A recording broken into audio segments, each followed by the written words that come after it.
Just 6 days until what could be a historic presidential debate.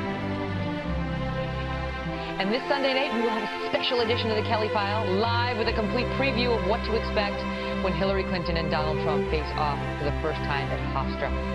Looking forward to this. Then, after the debate on Monday night, tune into the live Kelly File at 11 o'clock, right after the debates, with a complete wrap-up and analysis you won't see anywhere else with all your favorite guests. And here's why we think it's going to be such a big deal.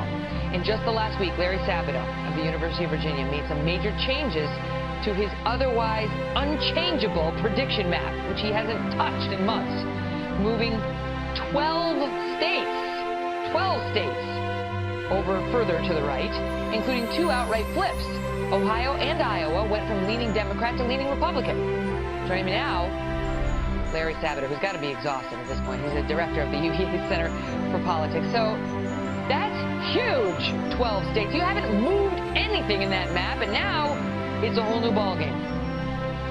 And here's why, Megan. We were led by the data to do this. Hillary Clinton had maintained leads that were either small or large in all of those states really since the summertime. And then we all know it was expanded after the convention, but she's had a couple of rotten weeks. And either she's fallen back, depending on the state, or Donald Trump has gone up, or some people think Democrats just don't want to respond to the polls.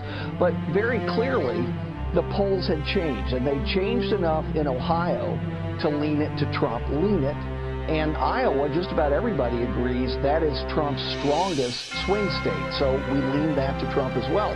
But I think the real story here is Florida, North Carolina, and Nevada.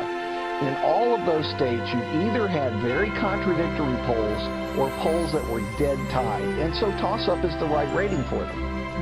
And there was a poll out just today from Monmouth putting her up 5 points over Trump in Florida, but that's, they've been all over the place. Now, one thing we read this week was that the polls taken this week show she's doing better than she was doing last week. And so you tell me, whether that means she's rebounding, she's steadying the ship, or what it means. I think probably it's returning to the prior norm, except for one big thing, Megan, that you mentioned in this segment.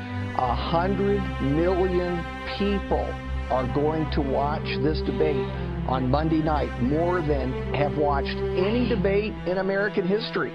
So that's a reset button, potentially, depending on what happens, and there isn't a soul in the country who knows what's going to happen. Well, and that's the thing, is it's like, maybe it'll be exciting. It would be exciting just to watch, but query what the candidates will do under that kind of pressure. They're only human beings, They might not want to throw any real hard punches because they don't want to upset what is a tight race.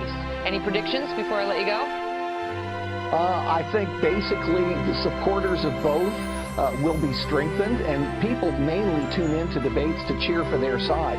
But never, ever underestimate the power of any candidate to commit a terrible gaffe that does cause the numbers to shift. Well, that's kind of why we watch. It's like, watching the ice skating at the Olympics. What? That isn't nice. Great to see you, Larry. Well, thanks, Megan.